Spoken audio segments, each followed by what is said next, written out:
tassa bhagavato arahato samma sambuddhassa. Namo tassa bhagavato arahato samma sambuddhassa. Namo tassa bhagavato arahato samma sambuddhassa.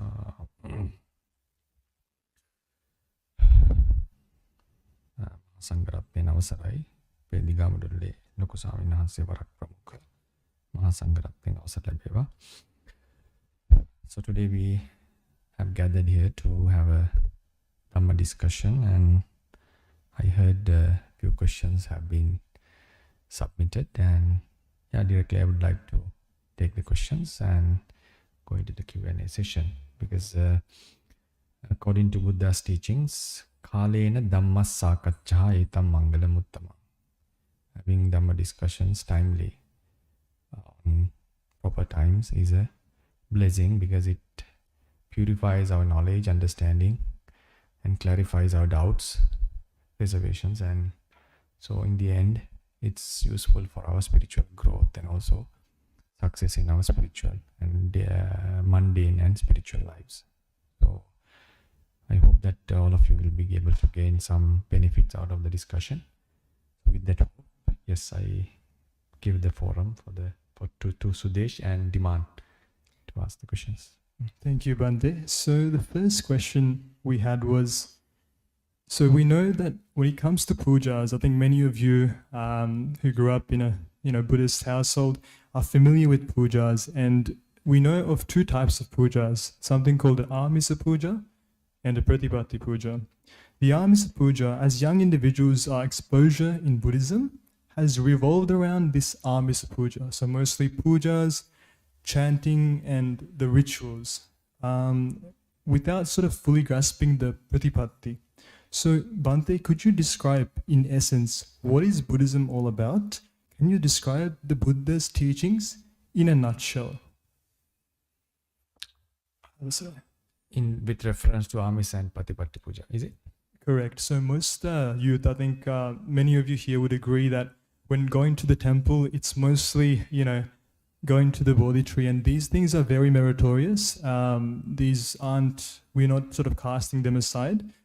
These hold a special place in the teachings, but usually most youth only see the cultural and these sort of ritualistic aspects of the Dhamma, and they fail to see the philosophical, the philosophy and the deep teachings, that the Buddha has taught. Thank you for your question. Actually, it's very difficult to explain this in a nutshell, to be true. Yes, Buddhism revolves mainly around rebirth, karma. Sometimes we call it reincarnation of a soul. It's a happening of a birth again and again due to karma. And it always plays a huge emphasis upon a non-material consciousness, which can influence the body and the world. Therefore, when you go into the deep aspects of the Dhamma, we talk about a concept called karma. Karma means an action that can give results in future. And we cannot negate this. If we are asking the question, how can you prove it? It should be another question. I don't want to bring it as a part of this question itself.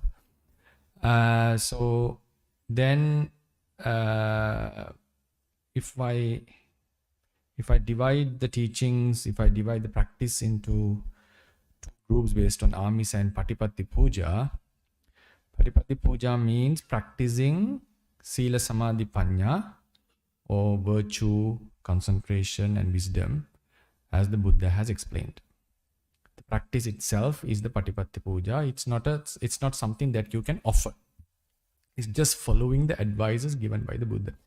For example, sometimes our parents say us, if you really want to respect me, just follow my advice. You may, if the real respect that you can show me is to keep on my legacy, to continue what I have done, the good things that I have done. It gives a certain appreciation, and it shows that I have appreciated and I accepted your philosophy or your viewpoint and way of life. And it shows a deeper respect than a physical gesture or giving something. Amisa puja means offering something material or giving a service. We pay respect to them if you offer something, maybe a flower or maybe something like in order to honor the person. But the deepest honor comes by following the ethics that the person has recommended. It shows that I have accepted his philosophy or the view of the life. So therefore, Buddha always recommended, he said, if someone follows the practice, that is a gesture of deeper respect than offering certain things to me. So that's why at the end of the Parinibbana Sutra, he said, before death, one who respects me, one who follows my advice, shows the deepest respect to me more than offering certain material things. But did he completely negate the offering of Amisa Puja? No. He himself has recommended it because this is related to the phenomenon of karma. You offer something that is a support given to the other party. The other party may benefit or may not benefit out of it. Doesn't matter. So if you offer something, if you pay respect, if you show the respect to the other person, in the realm of karma, then you have to go into the realm of karma and explain what it is. So within the realm of karma, showing the respect or offering something to someone generates a wholesome positive energy. And this is very supportive in your sansaric journey. Without being born in a good realm, like being a human or a deity or a Brahma, one will never be able to achieve higher spiritual status or achieve the greatest bliss in life. So therefore, according to Buddhism, one is supposed to do Amisa Puja. Amisa Puja, when you come to a temple and if you pay respect to the Buddha statues, or if you pay respect to the Sangha or Bodhi tree, it's a gesture of respect. You are not offering anything, material thing to the person, but it's a gesture of it shows that I respect you, I honor you, and keep you in a higher, I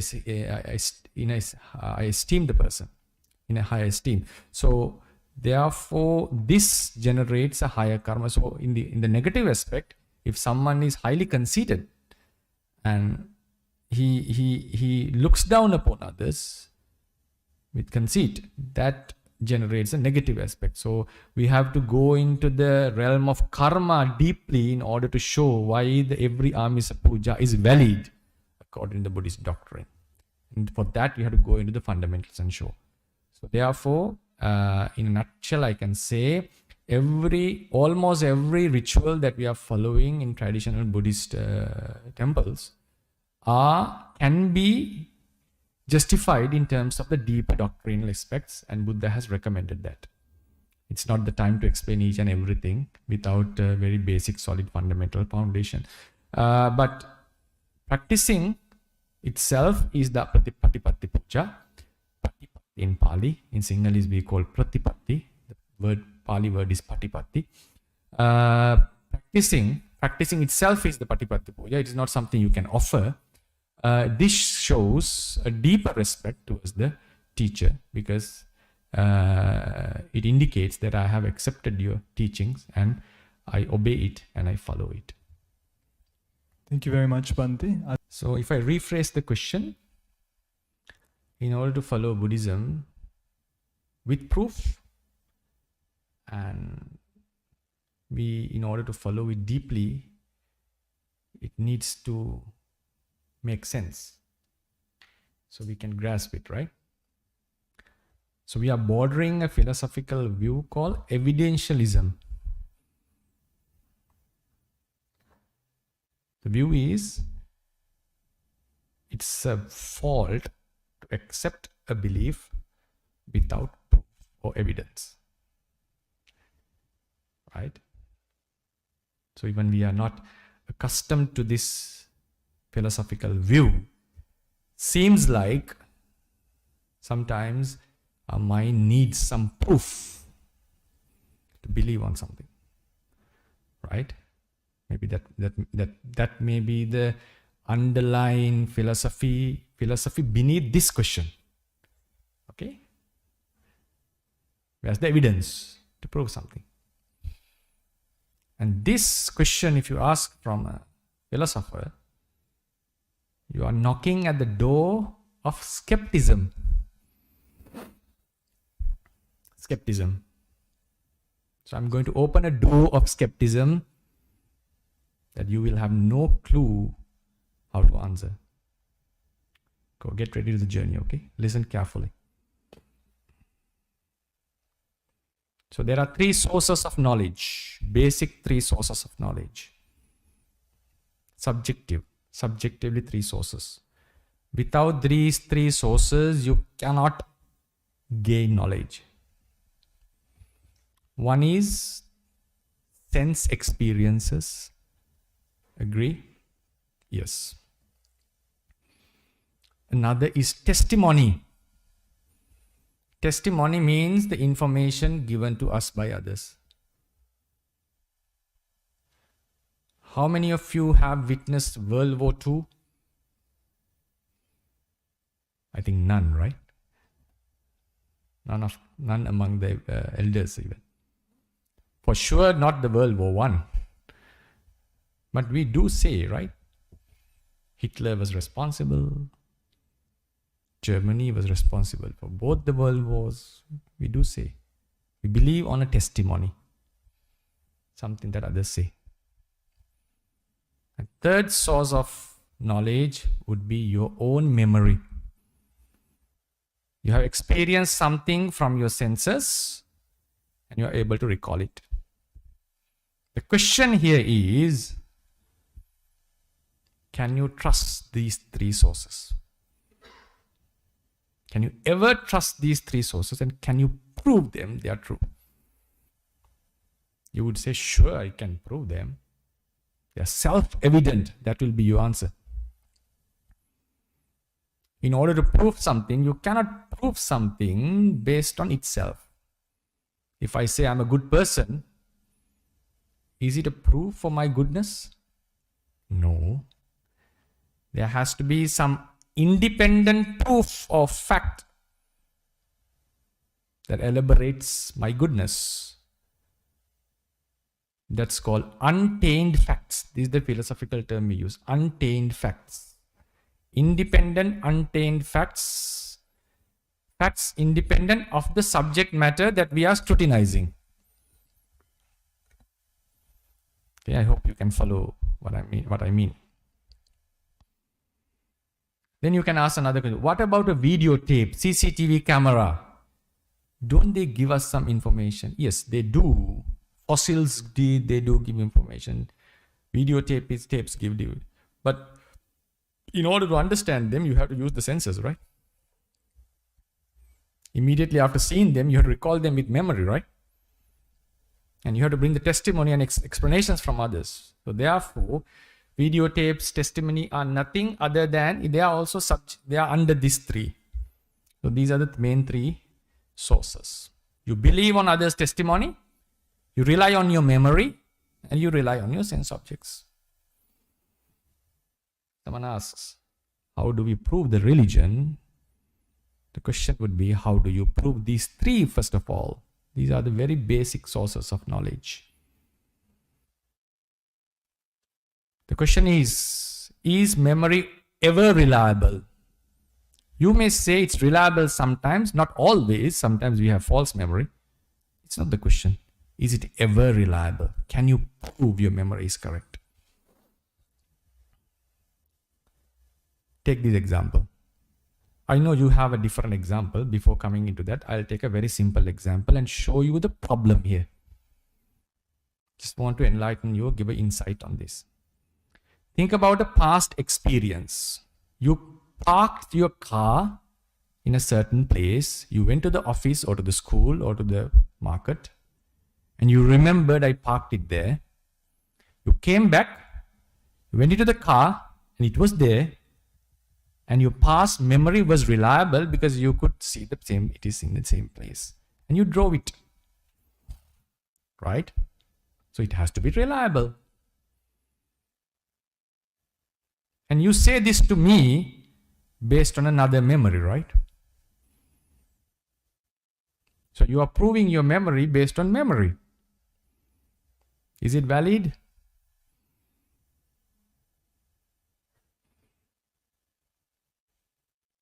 No. Okay. Cannot be. Okay, another example. I know it's a difficult journey. Please give attention to me, okay? You have to think very much. If you have a question, please raise your hand immediately. I'll give you the opportunity. I would like this to be a discussion. If you have a question, you please raise your hand. Any of you? Okay.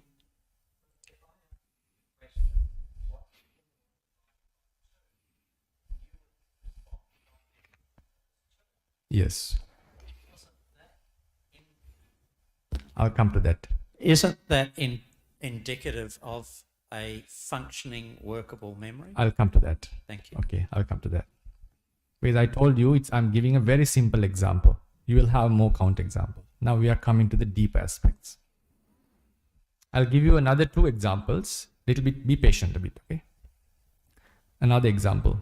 When I was a child, my teacher used to tell me, "Oh son, you have a very good memory." I remember that. It's a testimony. It's a testimony, right? Then, even now, people used to say, "Yes, you have a good memory." Okay, forget about my memory about what teacher said. So what the teacher said, it's a testimony, and it's been proven by another testimony of another person. They also said, many people say, "You have a good memory, Bhante." Okay. So I remember that. So it seems like my memory about the teacher seems to be correct. Because I remember my teacher saying the same testimony, and another person giving this, it's confirming it. Okay. Now we have to prove the testimony.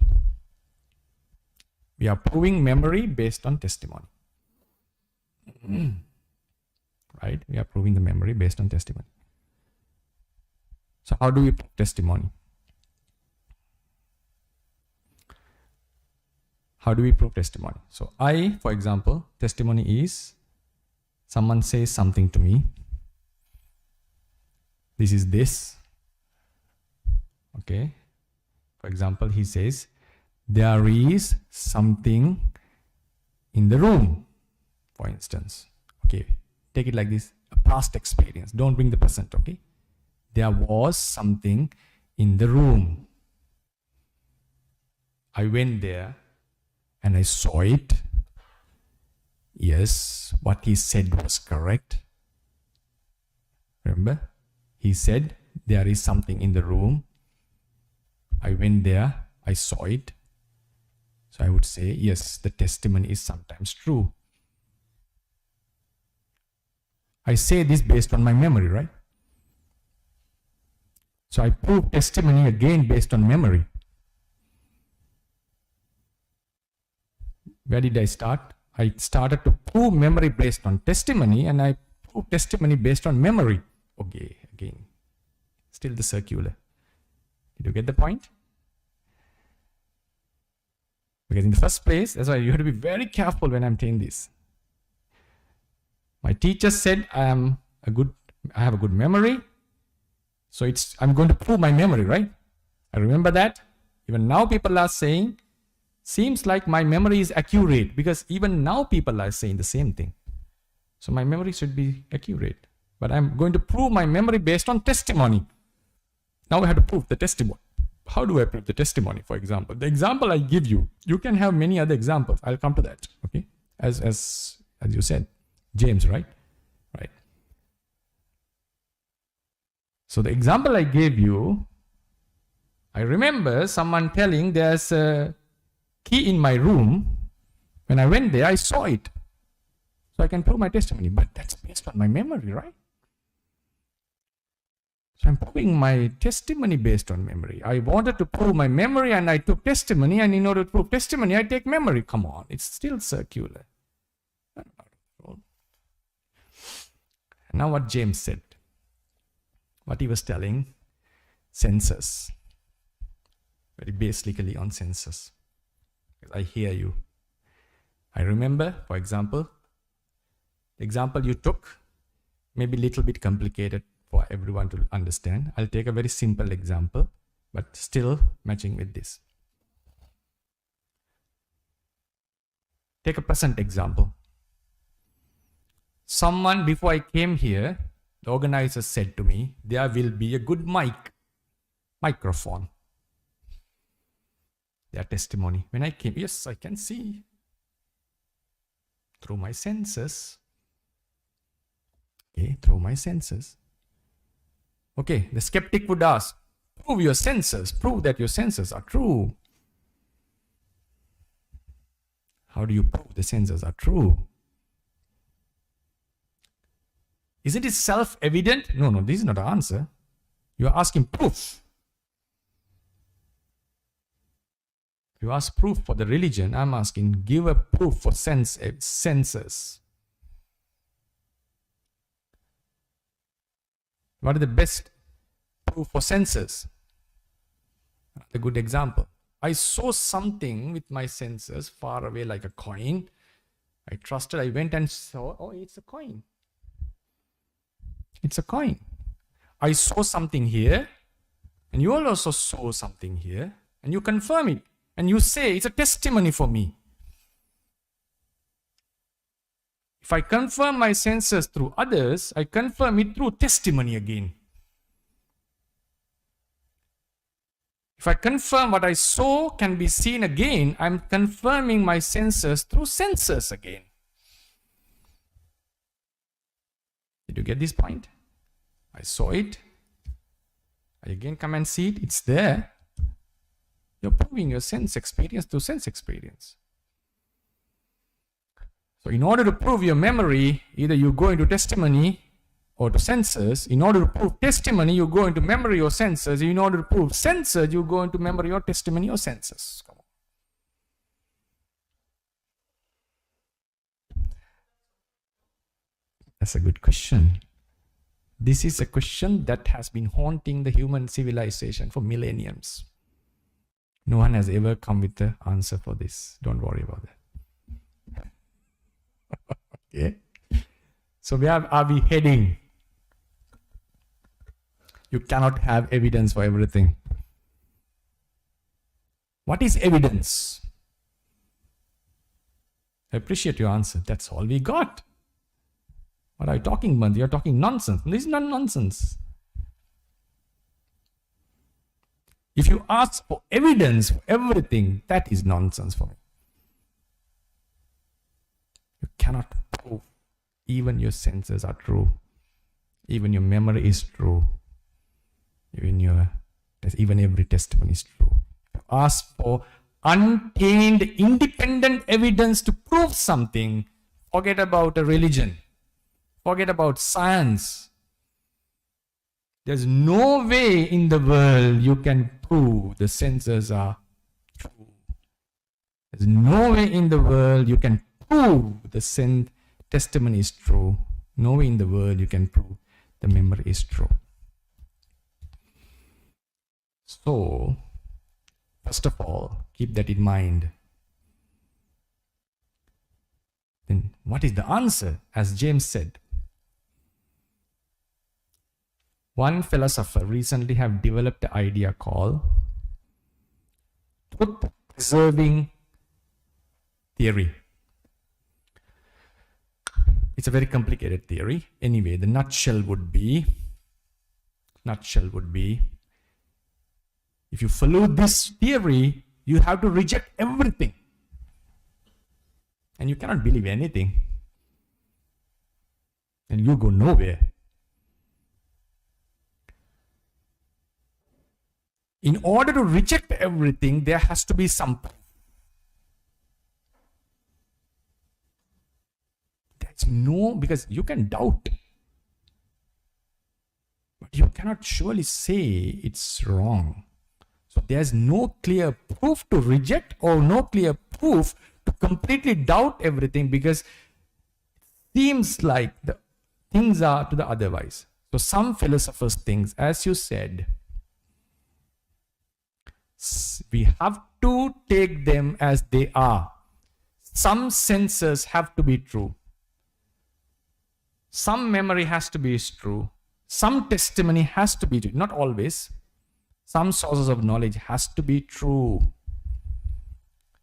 How do we come into this conclusion without proof? So when you ask the question from a religious person, where's the proof? Always keep this in mind. You are calling your mother, mother without any proof.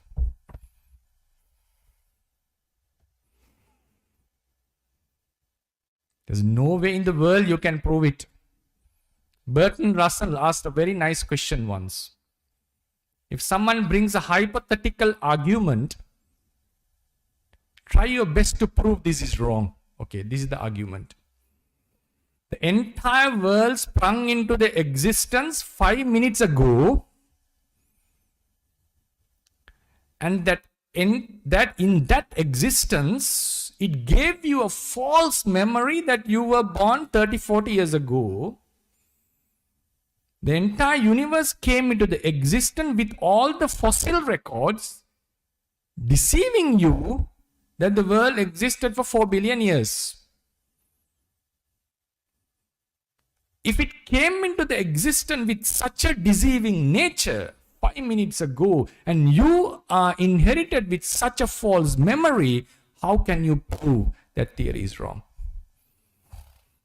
How can you prove the world existed before that? No way you can do that.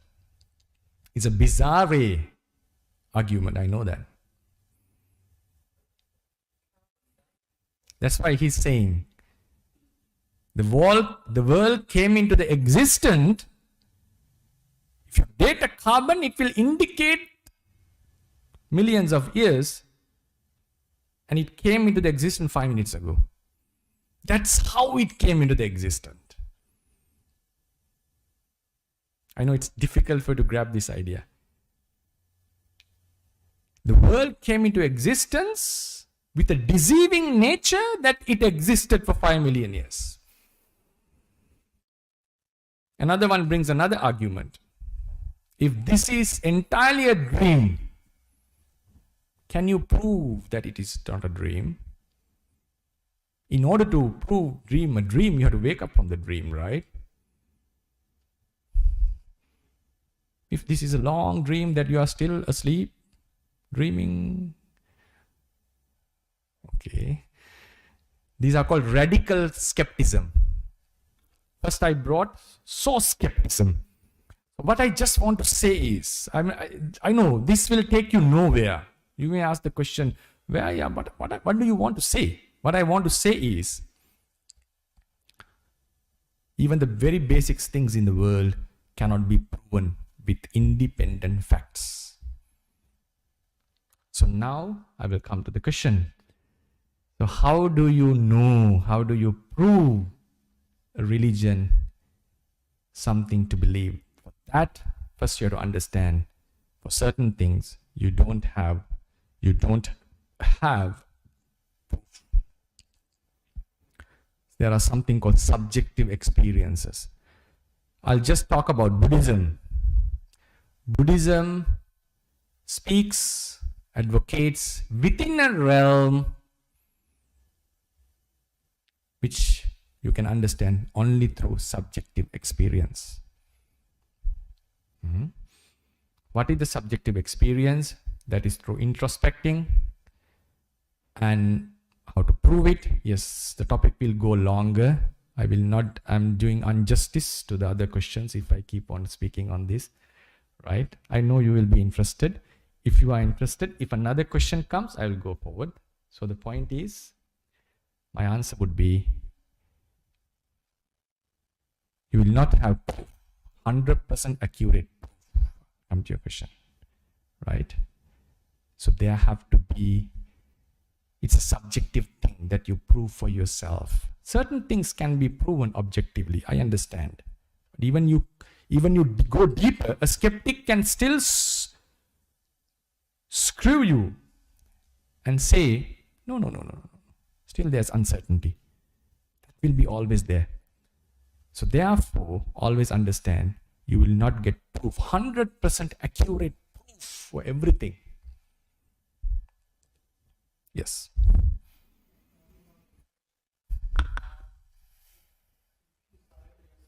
So I think it's better to use the mic. If someone is there to send the mic, would be his, yeah. Yeah. Okay. So, talking about the question, if you answer this way, like if you surrender yourself.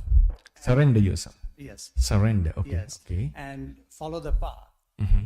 Then of course you're going to experience something that is like what Buddha wanted us to experience. So that isn't that going to be a proof at the end if you surrender yourself first? Yeah, that will be a subjective experience. That will be a subjective experience that is proven to yourself only. Right? To yourself only. When they ask the proof, I know how this question comes. This question comes from a scientific background. Are you asking questions in a beaker? You can put something and show the color. This is the color of karma. This is the color of rebirth. Okay, and I can see this. The being died here and was born here.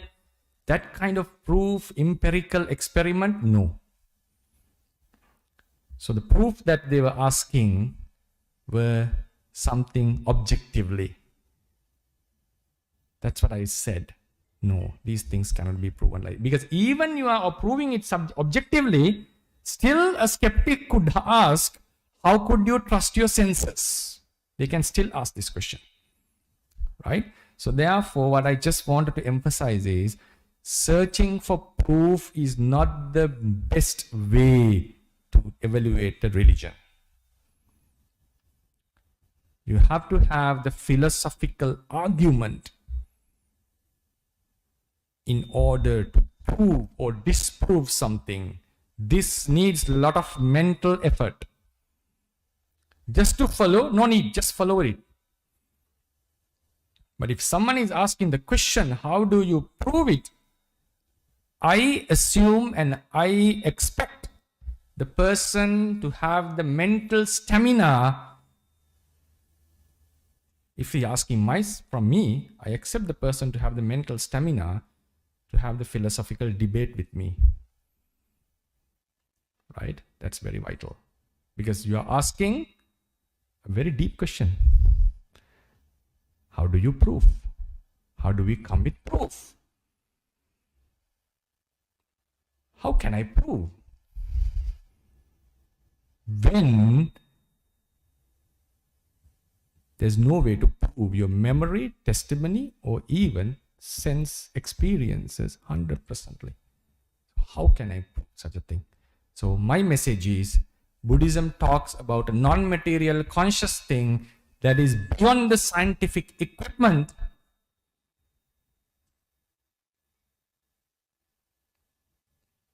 And that can only be known through subjective experience. Is there any possibility, or next question comes, okay, now Bhante says, is there any possible clue that we can believe in such thing called karma or Buddhism or reincarnation? Can you give us a clue? A scientific clue? No way, forget about it. Any philosophical clue at least? Okay, take this. I'm challenging now. Given the physical laws, according to modern physics, I think most of you have done physics at least to some degree, right? Even if you are doing medicine, you have to do some physics, right? Right? In basic schools, right? Everything is made out of particles, right? What are the subatomic particles? Yes. Yes, electrons are there, protons are there, neutrons are there. Yeah, these are the subatomic particles. There's nothing other than that. They have divided neutron and proton. They have found quarks. And they are given the standard model. What is the standard model? The entire universe is made out of 17 particles and a one field. I don't know whether you are aware of that. 6 quarks, top, bottom, up, down, charge, strange, charm or something like that. 6 leptons, electron, muon, tau, And 6 neutrinos, counterparts of the electron, mu1 and tau, they are neutrinos, electrically neutral charged ones. 6, 6, 12. Then we have 4 bosons. Those were called mesons. 4 bosons, which can carry the forces, 4 force-carrying particles. Photon, we have gluon, Z and W boson. You can go and check in internet if you want. If you don't trust me, if you don't trust my testimony, you can trust the testimony of Google, right? At least. Then there's a recently found particle in 2012, Higgs boson. And there's one field called the Higgs field. And this constitutes 5% of the entire universe. This also includes the antimatter. Not to talk about that. Then the remaining 20%, 25% has to be considered with a certain matter. The scientists are not aware of it. So the word they use is dark matter. Dark. We don't know about that. 25%. And the exponential growth in the universe indicates that there has to be a certain energy against the gravity, and they call it dark energy, 70%. Okay. There are forces, 4 forces: gravity, electromagnetism, strong force, weak force. This is the standard model. That's it. Given the physical laws, relativity, everything, beyond the atomic level, above the atomic level, if you apply all the laws with these particles, the entire universe is determined. Have you ever thought about that?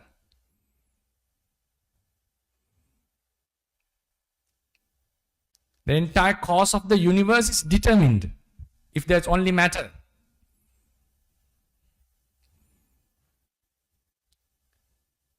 At the level of quantum physics, quantum mechanics, things are random.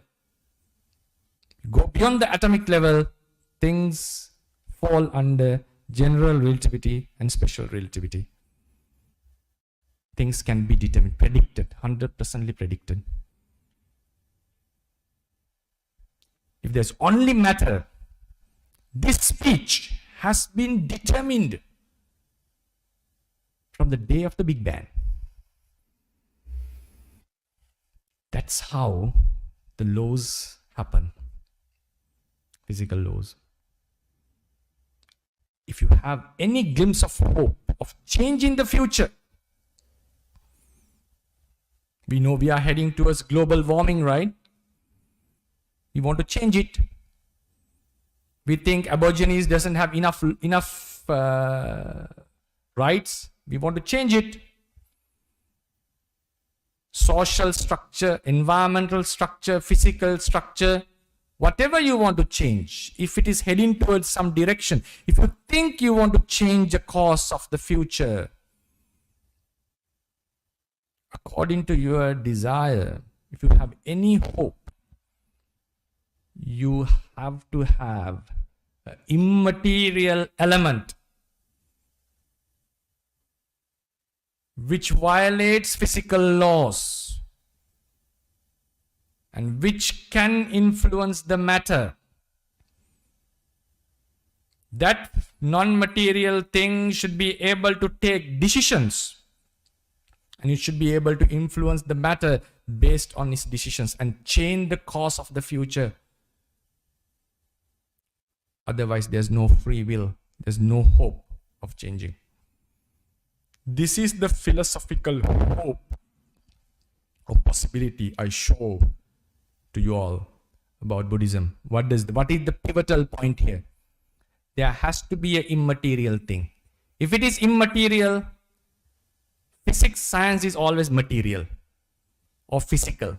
Energy is physical. Matter is physical. I'm talking about an immaterial thing, which is beyond the scope of science. If you think in determinism, okay, you can believe in physicalism. Be with it. Don't worry. Happy destiny. But if you think the future can be changed, if you think there is hope of change, there's no other way than a non-material element influencing the physical. And this non-material element is beyond the scientific investigation. It breaks all the physical laws. It has to break all the physical laws. This has not been proven, but that's the only possibility. That's why many scientists don't believe in a consciousness. But they know from in bottom of their heart, all of them knows. The moment you embrace physicalism, you embrace determinism. Everyone who knows physicalism knows this. But they keep silenced on this. So if you have any hope of future, possible future, there has to be a non-material thing. So the point is, this non-material thing should be able to influence the matter. Consciousness, for example. I want to change the course of the future, the global warming. I have a desire, ambitious person. My consciousness influences my body. And my body, through my consciousness, I influence others, their consciousnesses, actions. It affects the material world, change the course of the world. It was heading this side, we change it this side. Possible. But what is the pivotal thing? Non-material could influence the material. What is karma? I'll come to you. Non-material influencing material. Consciousness, non-material influence the material. If you are thinking about a non-deterministic future, you have to come with a non-physical element that can influence the matter. This is the realm Buddha was talking about. This has weird stuff. It doesn't agree under the physical laws. This is the gate and opening for you all. Yes, James.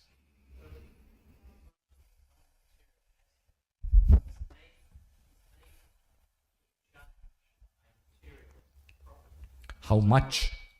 For example, if he uses non-material as a change, Right. how many people or how much force or how much of this non-material aspect would you need to change global warming? That depends on how much material change that one person can make. Well, I would suspect one person can make Yes. probably less than that. Yes. So you have to influence many other non-material consciousnesses and make a huge impact to the world. So then, in that respect, aren't you using your senses? And Yes. so then, where is the non-material force or aspect? Non-material force associates the matter. You cannot locate it and show this is it. It can express itself through the senses. Okay. It gets the information through the senses. Okay. Yep. It depends on the matter, but it's not matter. All right. Thank you. So I'd like to add, is that covering, so you talked about non-material influencing the material. I think in science they talk about consciousness derived from the brain, derived from material. So then even consciousness, you could break down those particles and you could get to an even finer level where even consciousness, that non-material could be described in terms of material. So Thank you. Sudesh, for your question. You opened another gate. Okay. I like this discussion. Okay. අවසරයි ස්වාමීන් වහන්සේ. Yes. One question. Does this sorry. have to be something connected with Chitta Niyama as well? The unmaterialistic? Yes. When it comes to the non-material thing, Buddha has talked about Chitta Niyama, Karma Niyama, and Dhamma Niyama. 3 niyamas are connected. Yes. Okay. And this can only be known through the non-material can only be known through non-material.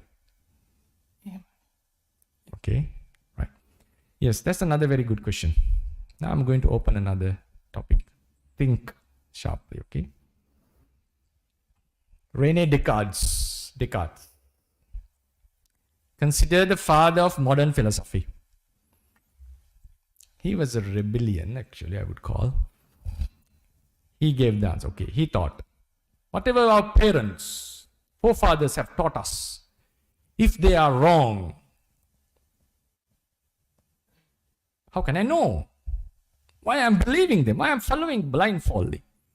I will believe something only that can be proven without any doubt. Without any doubt. If I can doubt anything at the slightest level, I will not accept that. Example, there are a basket of oranges, beliefs that we had. If I can doubt them at least to a very little degree, I put them into this doubting basket. So it's emptying all the beliefs. It's a radical person who didn't want to follow his parents or ancestors. He was challenging them. Okay, then he had a very simple testing. What are the things that I can trust for sure? Far away objects, small objects, with my experience. He was going through experience, senses, okay? Because science was not developed to that much in those times. 17th century. 17th or 18th century. So he thought, okay, far away objects. If something deceives me at least once, I'm not going to trust it anymore. That was the point. That's why if someone cheats you for one time, you're not going to trust him, right? He said, if any object cheats me or if any of the senses cheats me, I'm not going to trust it. Far away objects, small objects. Sometimes far away I see water, but when I go there, it's just a mirage. Small objects on the wall, I think it's an animal, but it's just a mark. They have deceived me. So far away objects, small objects, I'm not going to trust them. Okay, doubt them. What about the bigger ones, larger ones? My body, my hands, the fact that I'm wearing clothes, the fact that I'm sitting on a chair, the fact that I'm giving a speech, can I doubt it? Yes, there is a place that it deceives me in a dream. Sometimes I fly in a dream. I have flew in a dream actually, right? I thought I'm the Superman after watching Clark Kent flying when I was a child. Yes, very happy that time, right? A different body, different clothes. It's just a dream. So even the bigger object, if this was his doubt, if this is a dream that I'm experiencing everything, how can I prove it's no? One can bring a good argument. You cannot prove it's wrong. You cannot prove that it's wrong. Because in order to prove the dream is a dream, you have to wake up from the dream. If this is a non-waking up, wrong dream, okay, sorry for that. Okay, all the bigger objects, larger objects, who put into the other basket. Still, he said, even if this is a dream, there has to exist few objects. What are those few objects? According to him, okay, don't ask questions from me about this, okay? My final aim is something else. Final aim is just few steps ahead. So he thought, even if in a dream, 4 things have to exist. Mathematics have to exist. 1 + 1 is 2. Even if this is a dream, that's true. Some philosophers think maths is numbers are fundamental. Then he thought the extended nature of a thing is true. Extended nature means the fact that it consumes space. that idea has to be true. Even this is a dream, if this is a dream. The 3D nature. Geometry has to be true, and he thought, even this is a dream, there has to be color. That's why we see color. So he thought 4 things have to be true. Then he argued again with himself. What if even these 4 objects were given to my mind by an evil demon? Like in Matrix. Have you ever watched Matrix? Right? The childs from the birth were captured and plugged into some kind of machine, and they experience a visual thing, right? So likewise, if a demon is completely putting all this geometry, mathematics and everything into the mind, could they be also illusions, these 4 ideas? Then he thought, yes, possible, maybe. Even not in a dream, because he's so advanced. He created mathematics, he created geometry and gave this idea to my mind. He said it can be. He thought. Okay, you may have arguments on that, but he thought. Then he came to the idea, okay, even if there is a evil demon who gives me all these ideas, I have to accept the fact that I am thinking. Even my mind is under the influence of a demon. Even I am thinking wrongly, I'm thinking. You cannot negate the fact that you are thinking. If you try to think whether I'm thinking, that action itself negates your question. If you come into a conclusion that there's no thinking, it's self-defeating. You have thought about it, right? Thinking has to be there. So he named it as thinking thing. So anyway, some said you don't need to name it thinking thing. There is thinking. This is where I want to come in, as per your question. You cannot negate the fact there is thinking. Thinking is there. Now there are 3 philosophical views about thinking. One is, some thought this thinking is a functioning of the matter. And that's mind-brain identity theory. And some said, no, it's not only brain, even a computer, an advanced computer could think. AI, strong AI. Right? For the inputs, it gives outputs. You type to ChatGPT, it gives you a reply, right? Even I myself at the end say thank you. It seems like it's thinking, obviously, right? Sometimes, do you have emotions? No. He said, no, I don't have emotions. It's like a human, right? ChatGPT. So some thought thinking is the functioning of matter. So they thought thinking can be reduced to matter and explained, as you said, the part 11, with particles. There's a very good argument against this. Think about it. This argument is based on inputs and outputs. You give an input, it gives an output. If you give something to the brain, it gives the output. You give something to the computer, it gives the output. So we think it's thinking. That's the capacity of the brain, or that's the capacity of the computer. Now get ready for this argument. There is a Chinese room experiment. What does it mean? This is a room. Okay. In this room, it's covered. I'm here. I have no idea about Chinese.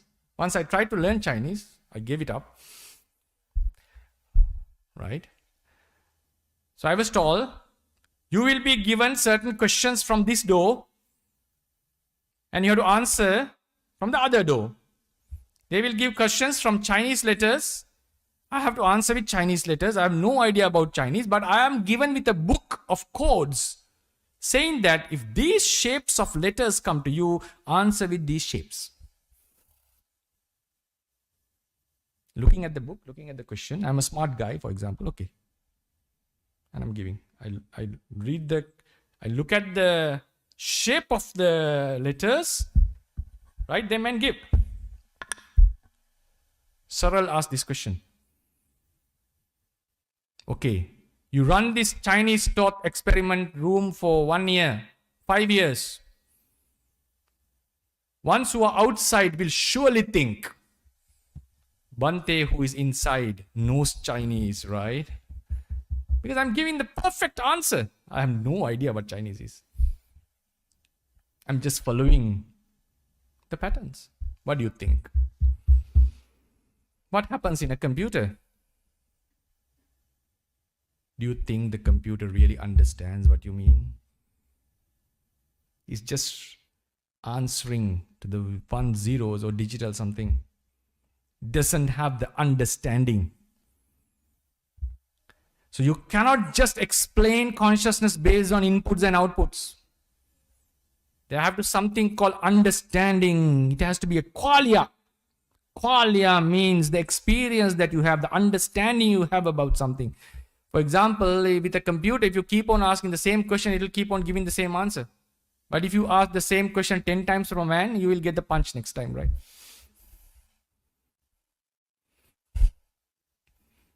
There's emotions here. There's understanding here. So therefore, more than 50-60% of scientists believe consciousness cannot be reduced to matter. It's a reductionist problem. Can you think electrons are thinking? Would you ever think electrons are thinking? No, seems not. Some think it's not a problem. Okay, what can I do? What can we do? They think the brain is thinking, matter is thinking. Maybe due to a certain kind of electronic mechanism, it thinks. Matter it thinks. This is the first view. They think matter, the functioning of matter is consciousness. Functionalism, mind, brain, identity, whatever theories. The next question, as Sudesh asked. Then some thought, brain is matter, consciousness is emerging. It's not that the brain thinks. Consciousness is an emerging property. What does it mean by emerging property? Since you asked this question, I have to go to the depths. I'm very sorry if some people, some couldn't understand this. Okay, this question was in that level, right? Emerging property. What does it mean by emergent property? The concept of emergence came when we cannot explain everything with the theory of the reductionist theory. What is reductionist theory? I'm able to explain this plate with this matter. I can reduce it to matter, right? Particles. I can completely explain the functions of this plate based on its ingredients. I can explain the entire cake with its ingredients. I can reduce it into particles, its components, and explain the entire function. But in some cases, people are unable to explain the second layer based on the first layer. The best example is, everything is made out of particles. No one has ever come with an explanation about how evolution could be explained based on particles. Now there are attempts called quantum biology, how to explain biology based on quantum physics. Attempts are given. But normally the accepted norm, the person who is trying that would say, Bante, we are trying. Yes, I accept that, I appreciate that. But still, so far, no one has come with a good explanation how evolution could be explained based on particles. So when you go from biology, what is under is chemistry. What is under chemistry is physics, particles, right? So sometimes you will not be able to explain chemistry based on physics. A basic example, entirely you will not be able to explain. H2O. H and O combines, you get H2O. H is a particle, O is a particle. A combination gives you a liquidity. Because of hydrogen bonds, you will say. Liquidity is a new property. You have to accept the fact that it's a new property. You'll be able to say it's because of hydrogen bonds, but you can see it's different. I'll just add, with H2O, it depends on the environment as well. So it's a combination of H2O and the environment. So if the temperature is cold, the H2O will be expanded. Right. It will be ice. So if Right. it's liquid, it will be, if it's within a certain, if it's in the liquid Right. phase, it will be liquid. So Right. there's an interaction between Right. matter and temperature. In the certain, Just to add. in the normal temperature, H is a gas, O is a gas. You combine these two, they are just particles. You combine these two in the normal temperature, appreciate that, you get a new liquid. How do you explain this liquid nature? That's the question here. They call it, it's an emerging property.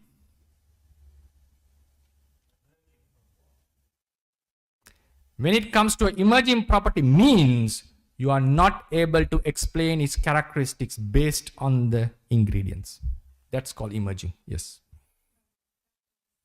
Yeah, emerging means the place where you cannot explain the second layer with the first layer. If there's an explanatory gap, some scientists suggested the fact these new characteristics that cannot be explained with the ingredients have emerged.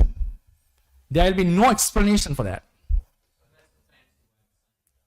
Yes, it's a fancy way of saying without knowing. Yes, you are correct. Sorry, just to go off that. So are you proposing that it emerges independently for each circumstance, or is there a particular source of emergence we can? Yeah, when the sources, in certain conditions come, we get an outcome. And this outcome cannot be fully explained based on the sources. So we see an extra characteristic here. They say, I'm not saying, they say this characteristic has emerged from this. You cannot explain it. That's the point. Evolution, for now, is an emerging property. Fortunately. So then, I'm coming to your question. Those are called weak emergence.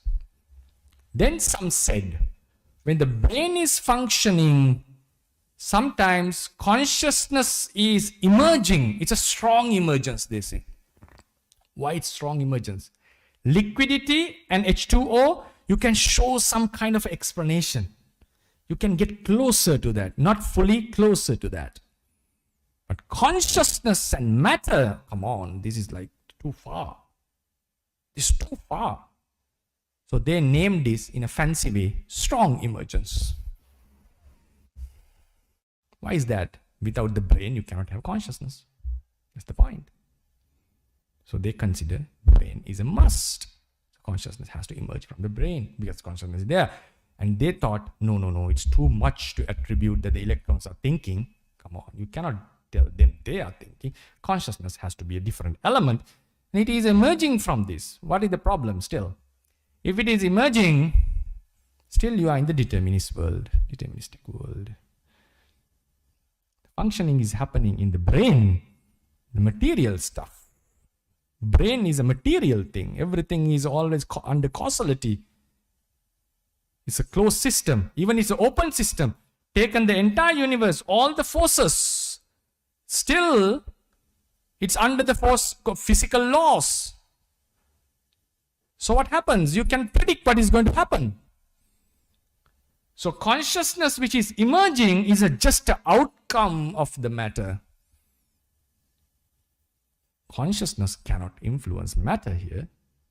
Consciousness is coming out of matter, arising with matter, emerging with matter. Some scientists think, no. Still the gap is too much. So some are of the opinion consciousness has to be a separate element because it's too much to explain. It is emerging from the brain.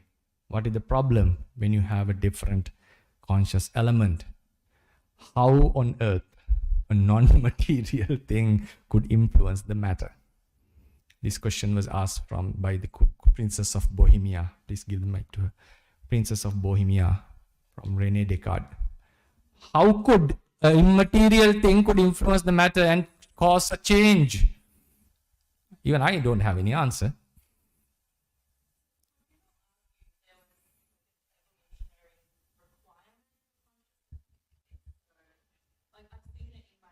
Yes.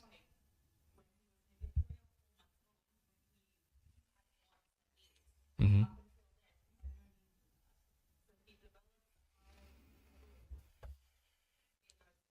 Mm-hmm.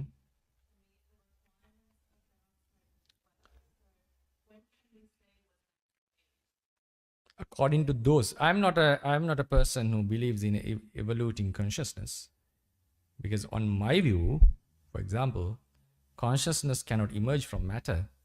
Consciousness has to have its independent existence. It didn't exist in the space. It depends on the matter, but it has its own existence depending on the matter. If you say the child had a certain need at a certain time, I would say that's consciousness was there. He was conscious before that, right? He had a certain desire. Yeah, he may have advanced thoughts. That consciousness, the ideas can evolve within one life. But this is talking about the consciousness itself evolving or arising. The contents of consciousness can change. If you're talking the consciousness, this act itself emerged from the matter, for me it's too much. Right? So as you said, if the scientists say it's emerging, it's not something that everyone agrees upon. Please keep that in mind. There are three views. Some things, it's the matter what is thinking. Some things, consciousness is an emerging property. Some things, consciousness is a separate property depending on the matter, but it's a separate property. Buddhism is on that view. It's a separate property because this qualia, the experience, the emotions, what we think, the subjective experience cannot be attributed, reduced into the functioning of matter. It's something beyond matter according to them. If you want further, then this is going to go till the end. I am afraid about that. Yeah. Stone and a...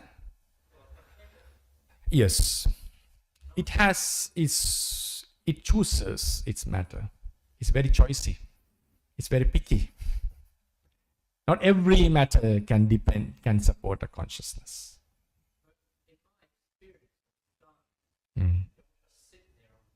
Yeah, that's why I say consciousness cannot depend on any matter. It depends on a particular amount of matter. Now, according to Buddhism, the karma plays a role. Now it's intertwined. There has to be an influence of karma for the consciousness to depend upon. Pebbles are not conscious things, right? Did you get my idea? Consciousness depends on a certain particular type of matter, not every matter. Right? Yes. Yes.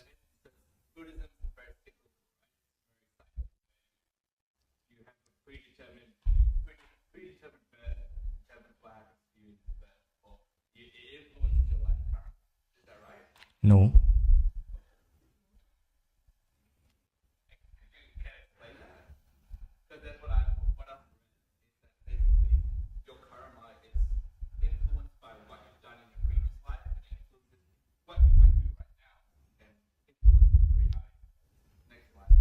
Okay. Where are you heading? So my question is, nirvana is the end, correct? It's the enlightenment is the end. You want where is the start? How do we start in the cycle? The cycles start like Abrahamic religion. You have a linear path. Start somewhere, you end somewhere in heaven or hell. But in deistic cultures like Taoism, Buddhism, Hinduism, I'm just a bit confused where to start it. And so there has to be an end. Where's the start? Are you sure that other religions have a beginning? I mean, you're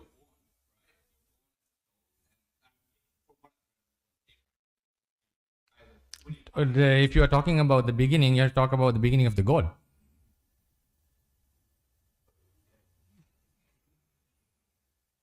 There's no beginning in any religion. Right? I'd say it's the views. So they have views about beginning or ideas about beginning, but maybe I think There's no empirically- ultimate beginning, that's what I'm ultimate saying. beginning. They may say the entire world began at a certain point, but that's not the ultimate beginning, right? Ultimate beginning should be the day that God began, right? According to Abrahamic religions, there's no beginning for the God. Okay, God has been there forever. Don't ask this question. God created with time and space. I'm not insulting. That's the answer, right? I would say you cannot create time. Come on. Okay, give this. Look at this example. God came, stood up, sat, and created the world. That's time. He did something before creating. That's time. Nothing to create in time. Big Bang Theory. Everything began with a singularity. There was nothing, no space, no time. Which caused the Big Bang? No one knows. But it was triggered, right? It was triggered. Something has happened. So triggering, there's causality has to be there. You cannot say Big Bang came out of nothing or for no reason. Then Big Bang could have happened at any time. Why do it remain in that? No. So still they would say the time didn't exist. It's just a theory. The nowness have to have existed. How long the singularity remained.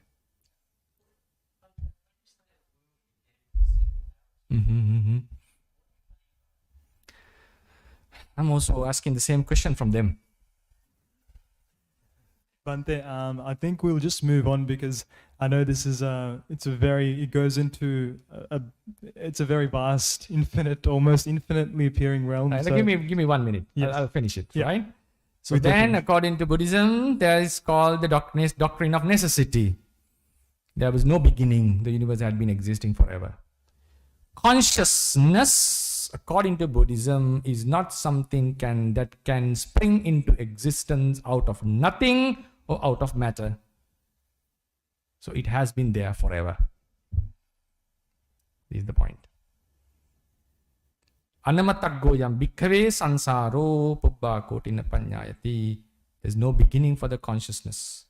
A yogi who is meditating, if there's no beginning to something, you cannot know it with direct experience. Have you ever thought about that? Only way to understand it, knowing that it is impossible to have a beginning. So, knowing the nature of the consciousness, one come into conclusion for every consciousness, there had to be a previous consciousness. Because consciousness is rising and falling, is influenced by the previous consciousness. And consciousness cannot be produced by the matter itself, or it cannot spring into existence by itself, by out of nothing. So the only possibility you have is there have been a time, infinitely long time. I know this is very weird, but you go into all the three main views of existence, cosmology, divine creation, you still have the big problem of beginning. By accident, you still have the beginning problem. Doctrine of necessity, still have the beginning problem. Buddhism says there has been no beginning. End would be nirvana. End is not nirvana. Nirvana is a different state. It's been covered. I'll give you just simile. There has been a sound rising and falling of a machine. And you stop the machine. When you stop the machine, do you stop the last sound or you stop the arising of new sounds? You stop the arising of new sounds, right? That's what you do, because every sound passes away. So you get the silence. Now tell me, did the silence begin when you switch off the machine, or the silence was already there and it was covered by sound? What would be your answer? Oh, that's nirvana. Nirvana is existing always, and it's been covered We are not attaining because of this consciousness and all this suffering. So what in Buddhism? You prevent the next birth, and that's nirvana. Yes, go to the next one. So Bhante, we talked about, this being that comes up with these philosophies, this being that comes up with these ideas, these notions, and we come with all these theories of the world. The ultimate fundamental matter and truth remains that we suffer. Yes. We can come up with these theories about, how we came, how we had, but just like the Buddha gave the analogy, we are still shot with the arrow of suffering. Right. And we wonder where this arrow, where did this arrow come from, or where did I come from? But we don't understand the self, or not the self, but we don't understand the being or the process that is asking these questions. And maybe this process is a defiled process. This mind is this mind that we use to conjure all these theories, and ultimately, this being, we undergo suffering. So even those scientists and philosophers, they grew old, they died, and had to face suffering. So in light of that, Bhante, I would like to segue into a question that was asked by a youth, and it is the very real experience, the very tangible experience of grief. So the question that we got from a youth was, can you discuss how to handle losing a loved one and handling grief? I know it's a hasarapolo, it's like Earth and Earth. We've gone into the galaxies, and we've gone all the way around, and now we return to the very fundamental problem of suffering and dealing with grief in our day-to-day practical experience, Bhante, with your permission. Yes, so it matters how you look into the world. Yeah, one of the most difficult things in our life is how to deal when a loved one dies, or when we separation from the loved ones. There can be two separations. One is one separates from us, departs from us, being far away from us. The ultimate separation is with death, right? Is with the death. So my advice to that is, time heals many things, right? If you are suffering from a separation of a beloved one because of a death or a breakup or whatever, the best would be to give yourself more time. And another very important aspect is to consider you are the most important person in your life. Once Bodhisattva is the one who, before his enlightenment, his son died. His daughter was there. Daughter-in-law was there. Mother was there, okay. And they were burning. They were burning the body on the pyre. And the son was born as a deity. He came and questioned, why are you not crying? Right? Why are you not crying? None of them were crying. Then he asked the question from the Bodhi, why are you not crying? Because he came in a disguise of another human. He asked, why are you not crying? If it's your son. Maybe he's a very stubborn son. No, he's a very good son, very obedient son. But then why are you not crying? What matters? Even if I cry, he cannot hear anything. Even if I hit the body with a spear, he will not feel anything. So he's not going to listen with what I'm doing, what I utter. Okay. Then he came to the sister. This is the question I want to say. This is the answer. That is very important. Who is this? This is my brother. Then why not crying? Maybe he is a very fierce brother who hit you, punished you all the time. No, he's a very kind brother. Then why are you not crying? Don't you love your brother? Yes, I love him so much. He's a very nice brother. Then why are you not crying? If I cry, if I don't eat, I will be ugly. And my parents will find it difficult to arrange a marriage for me.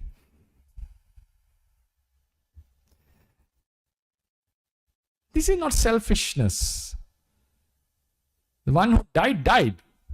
One who separated went away. If you want to win him back, okay, try. Sometimes we do recommend, give it another try. But sometimes things cannot be fixed again. Certain things are broken for the betterment. Some things are broken forever. If we sorrow, if we grieve, if we feel sad, if we don't eat, if we don't focus on our success, it means we are tormenting ourselves. So always in a separation from the beloved ones, seems like the entire world is lost. No. According to Buddhism, you are the most important person in your life.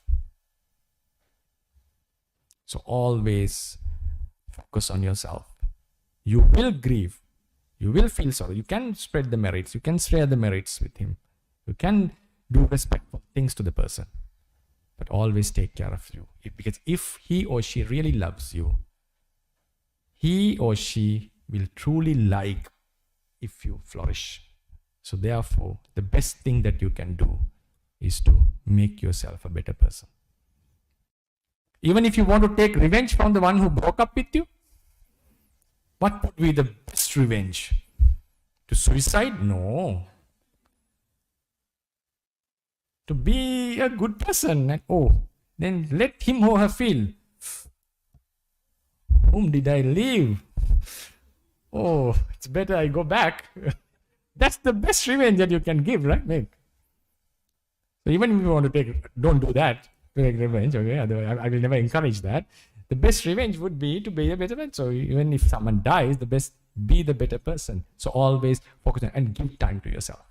Yes, that would be my answer. Thank you very much for that answer. We'll move on to the next question that we had.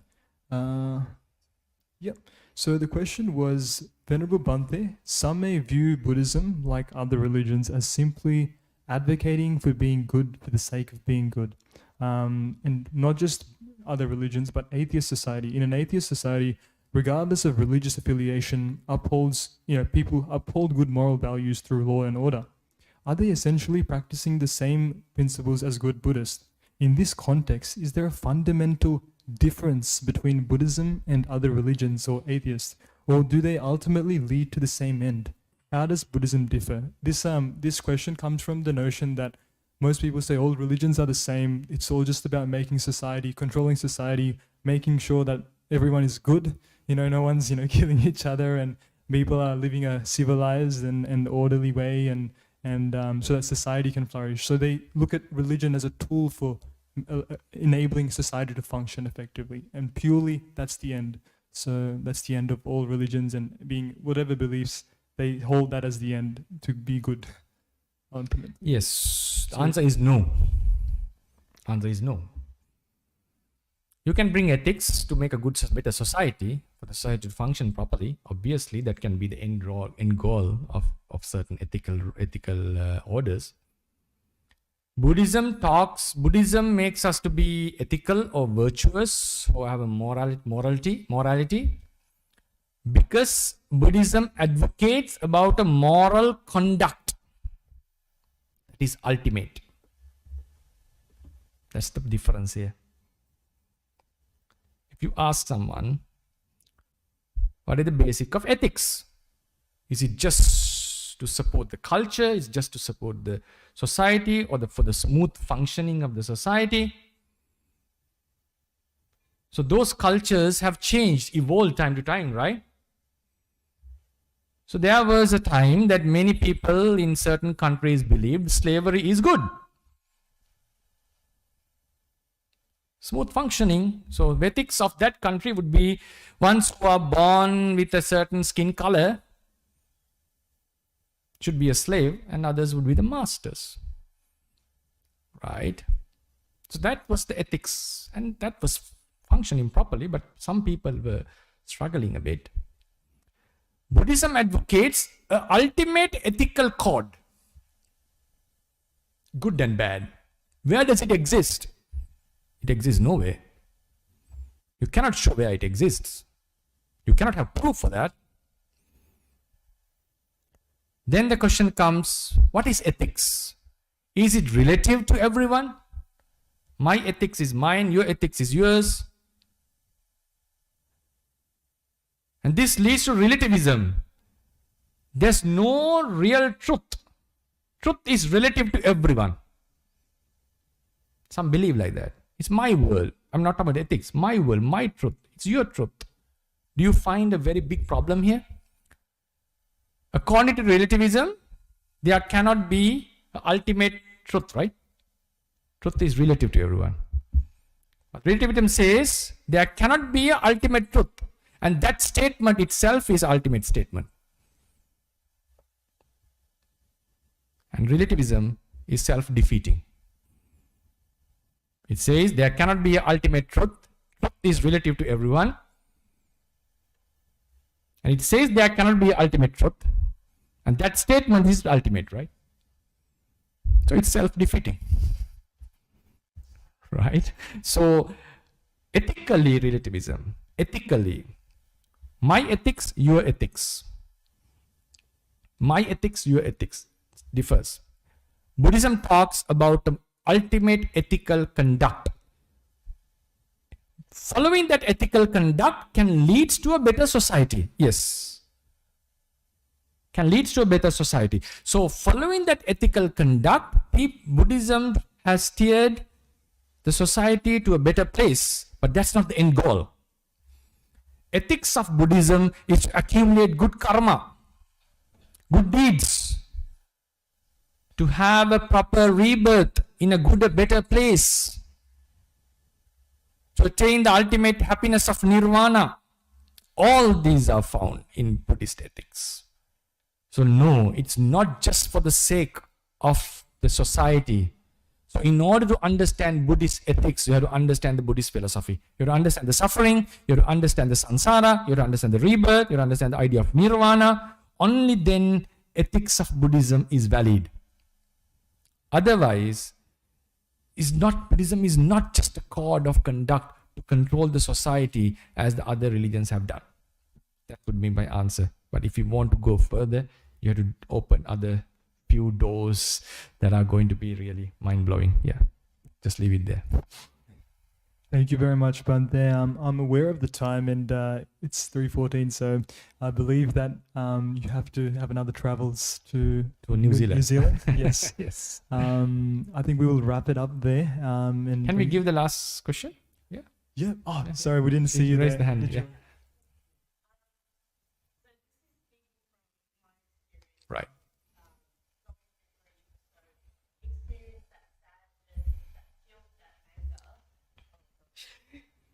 Sorry, so I'll start again. So speaking from experience, when I lost someone, I felt sadness, anger, and guilt. And I've spoken to a lot of monks where when I told them how I felt, they always say that you should try and avoid those feelings because that could affect their afterlife or where they are now. So in your personal opinion, what do you think? Do you think the emotions that people feel through grief as of now, would that affect where the loved one is now?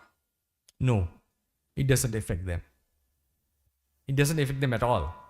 It's not going to increase their happiness or it's not going to decrease their death. So Buddha never recommended that, grief. It's not going to decrease or increase anything. It's just going to harm yourself. That's all. They're not going to accumulate any bad karma because of our grief. No. According to Buddhism, if I do a good merit and if he rejoices on it, yes, that will increase his happiness. If he rejoices on a bad act that I have done, I've sacrificed something and says, please rejoice on that, he is accumulating a bad karma. But grief is something different. If he really loves you, maybe he'll be sad for your grief, or sometimes he may be happy, okay, at least she's grieving for me. Right? But anyway, it's not going to change the course of life. That's why Buddha said, Nahi runnang va soko va yachanya paridevana natang nyati na matthaya evan Thittatu nyatayo. Nahi runnang, crying, soko, sorrow, paridevana, lamentation. Nahi runnang va soko va yachanya paridevana natang nyati na matthaya, that is not for the benefit of the dead relatives. Evan Thittatu nyatayo, they will stay as they are. It's not going to affect positively or negatively. So what matters here is how do we recover? They have already attained a life. If they are in a suffering state, nyati dhamma, we have to do merits and share it with them. So then they can have something. So now when you see this very objectively, what we are supposed to do is to do merits and share with them if we are not sure that they are born. If they are born in a human realm, even the merits that we do will not be out of benefit for them. Then someone asked the question, what happens to that merit? If they are in a different realm in which they cannot rejoice our merit, someone else will rejoice on it. Then he asked the question, if there is no one else who is going to rejoice on your merits, then Buddha said, it's impossible, Brahmin. While you are traveling in samsara, always there is some being who is waiting to enjoy on your merits. Even relatives from the past lives, friends from the past life, even friends can rejoice on your merits. So therefore, so what I would say is, if the grief is very difficult, do not suppress it. My advice is do not suppress it. You can have a wise contemplation. Sometimes the sorrow is too strong. The suppression cannot be done. So what as a monk, I recommend is, go for Dhamma. Learn the Dhamma. Discuss the Dhamma. The mind will drag you down. That's the nature. It can happen to us even. Time will heal many things because it's a natural nature of human psychology that we are in a neutral state most of the time. High intense emotions, negative or positive, cannot last for very, very long time, right? We're in a very natural state most of the time. So it will automatically come to that state. Give yourself time. So if you contemplate Dhamma and do good things, that transformation will be quicker. So don't force it. So if someone is crying due to a deceased one, personally, I would not stop the person. Let the person cry.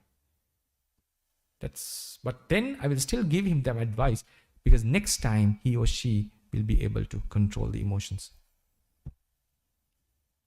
I hope you understood my answer.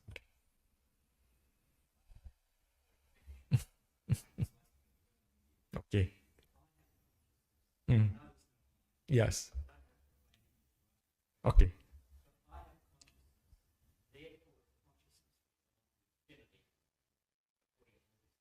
Infinity means before or forward?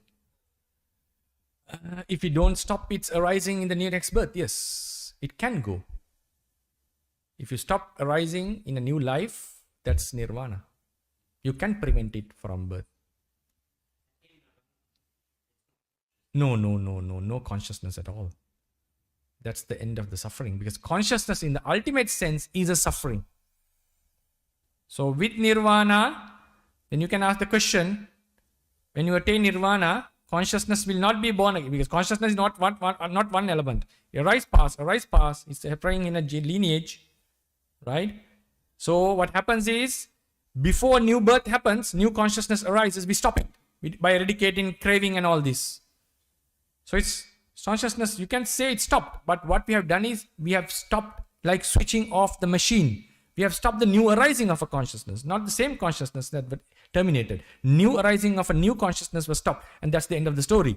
Then you can ask the question, what happens to me? Come on, Bhante, we are going to experience? Nothing. If you ask this question from Buddha, he would say, the question is wrong. In order for you to terminate in Nibbana, first show me that you are existing in the first place. Right? It's just consciousness and matter, and consciousness and matter is not a self. It's a very hot topic.